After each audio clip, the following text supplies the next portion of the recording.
Well, good afternoon, good morning. My name is William Lawson, and this is the Morning Report. The Morning Report is published from fightbackmedia.com, fightbackmedia.com. All right, there's a new tone creeping into conservative conversations about Israel. And if you've been paying attention, you've heard it. And it's not just skepticism. It's not just policy disagreement. It's something sharper. Words like lapdog, phrases like we fight their wars, suggestions, sometimes subtle, sometimes not, that the United States is somehow being controlled and manipulated or used. Uh, let's just slow down. Let's just take a beat, take a breath, because we're not. If we're going to be serious people, and I believe that we are, we just don't repeat what's trending. We examine it. Okay. The Morning Report has always stood for a few simple principles. We believe in American strength. We believe in clear alliances.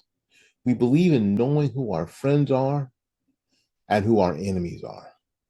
And we believe that when the stakes are high, confusion is a luxury that we cannot afford.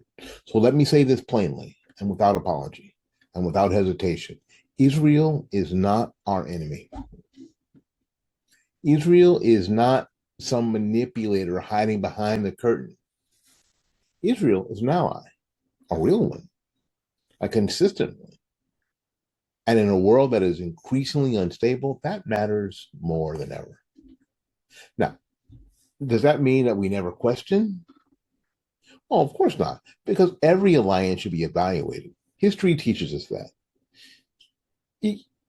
During World War II, the United States and the Soviet Union stood side by side against a common enemy.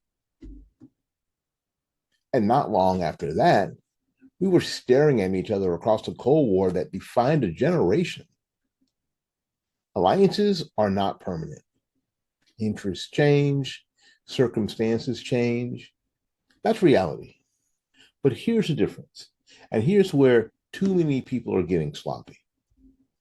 The shift from ally to enemy doesn't happen because of internet narratives. It doesn't happen because someone clips a video and throws it on social media with dramatic music. It happens when interests fundamentally diverge. But the real question isn't, are we Israel's lapdogs? The real question is, are our interests still aligned? And so when you answer that question honestly, not emotionally, not reactively, the answer is yes. Israel sits sits in one of the most volatile regions on the planet, surrounded by actors that have made no secret of their hostility, not just towards Israel, but toward the West in general. Iran, Hezbollah, terror networks that don't distinguish between Tel Aviv and New York City, especially when they talk about their goals. And Israel isn't just defending itself, it's holding a line that, whether people want to admit it or not, overlaps with American security interests. And let's talk about this idea of the United States gets nothing in return. We hear that. That's simply not true. It sounds good in a tweet, but it really doesn't hold up under scrutiny. The relationship between the United States and Israel is not charity. It's not a one-way street. It's a strategic partnership.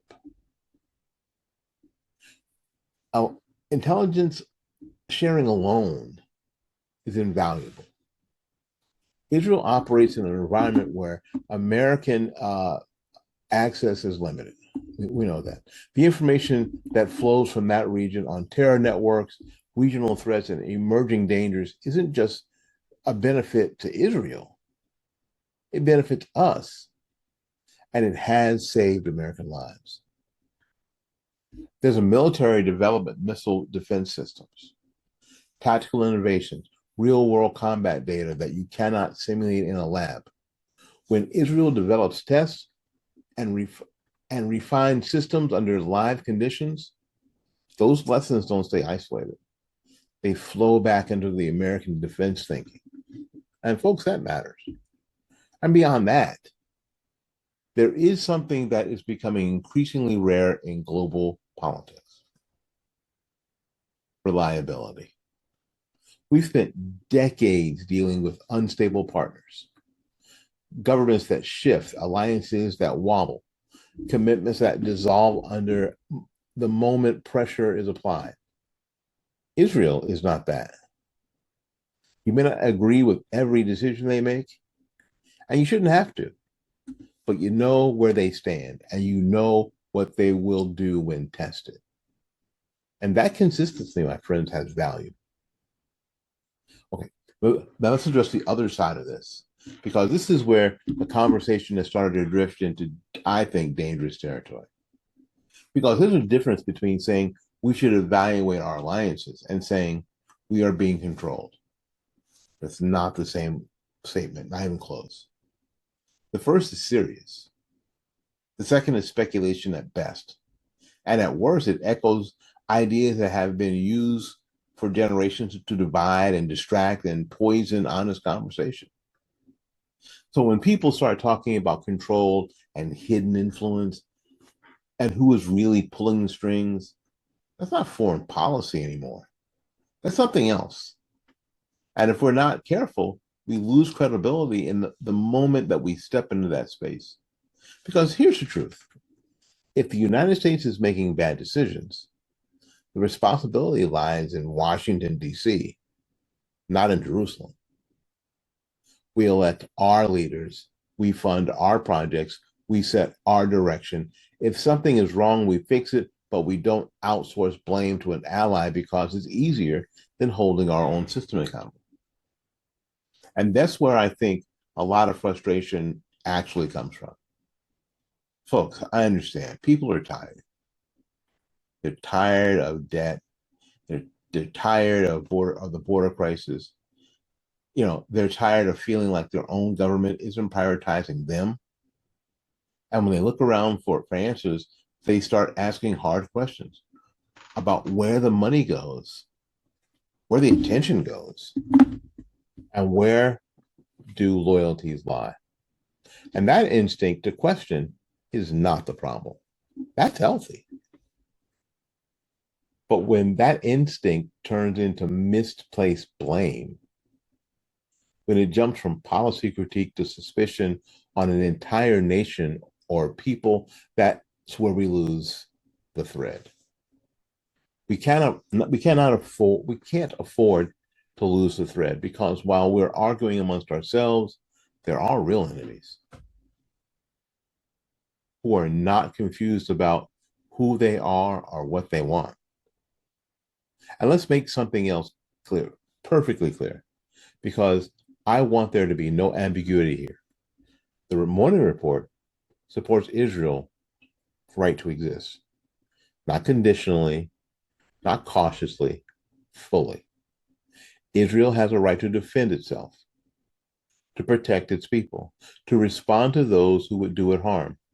And I will go one step further, because I believe that this is where clarity matters the most.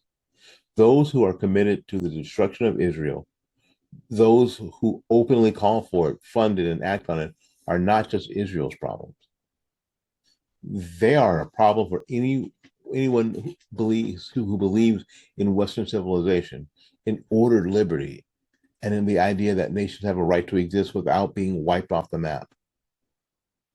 Now, again, you don't have to agree with every policy decisions made by Israel to understand that. You just have to be honest about the nature of the threats. So where does that leave us? Well, it leaves us in a place that requires maturity. Ooh, maturity. Not slogans, not viral sound bites. Maturity. We evaluate alliances. We ask what we give.